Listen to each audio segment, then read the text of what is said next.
ndabashimira ko muneza amatwi. Twavugaga ko babogosha ibitego, none baragiye bafata ibitego byose bari gutsinda andi makipe babikusanyiriza hamwe baraza barabidutsinda. Nako nabyemera. 11 b'abazungu ubanza ari abazungu. Ubanza ari abazunguzayi kubera ko nta kintu bakoze mu kibuga. Aho batubwira ko 11 ari abazungu bagira mu kibuga, tukobaramo n'umuntu n'umwe ufite uruhu rwera. Umuzungu uvuka i Burundi mu Gitega abaho. Umuzungu uvuka i Rutsiro w'umushi abaho. Umuzungu uvuka mu Biryogo abaho. Igisubizo ni oya. Gute twisanze ahantu none?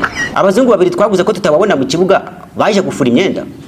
Baje koza ibyombo se? Oya. Igisubizo ni oya. None niba bataraje kotsa runonko barakora iki mu kipe yabo? Perezida wabazanye n'umutoza wabazanye begure. Byagenze bite ngo 11 b'abazungu batsindwe 3-0 bitwe naho bagatewe mpaga?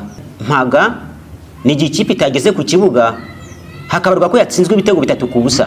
None nibo batsinzwe 3-0 bikarugwa naho bagatewe mpaga bagiye gukora iki mu kibuga? Abakinyi bacu bazengurukaga mu kibuga bameze nk'abari kuzerera, bafashwa n'ikizungerera, bafataga imipira bakayiha adversaire. Niba Stade Amahoro yarabananiye kuyitsindiramo bazabajyane bajye bakinira mu Nzove. Ubundi bavuga ko kwitoreza mu Nzove ugakinira muri Stade Amahoro ari nko gutegera mu gakoroboyi ukarira muri Muvero. Ibyo niyo bitekerezo by'abafana ba Rayon Sport nyuma y'uko Rayon Sport itsinzwe 3-0 n'ikipe ya APR. Gasenyi irarimbutse, Kanyenyeri FC irarimbutse, Nzove FC, Migati FC irarimbutse. Ayo niyo magambo y'abafana ba APR bihimura kuri Rayon Sport batsinze ibitego 3-0. Ubundi derby itaratangira byavugwaga yuko Rayon Sport ishobora gutsinda APR kubera ko APR yari imaze iminsi itari kwitwara neza, iri kubona amakarita y'imituku.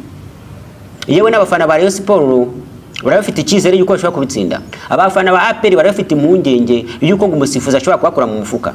Rayon Sport yagaritswe ku manywa y'ihangu, abakinyi bayo bari bameze nk'abantu bari ibisusa. Ubundi bavuga ko ibyishimo by'abareyo ngo bimeze nk'isosi y'intama. Isosi y'intama ngo bayirira ku ziko. Iyo uvanye ku ziko nk'amasegonda 5 ukayitereka hasi ukayirya itari ku ziko, ihita ifatana igahinduka solide. Icyari liquide kigahinduka solide, niko bavuga. None ikipe y'Imana, ikipe y'Abanyarwanda yabiri kuzira iki? Yaba ari kwa kundi bavuga ngo Rayon Sport yavuye Nyanza iri inka y'umwami ikaba itarayishura.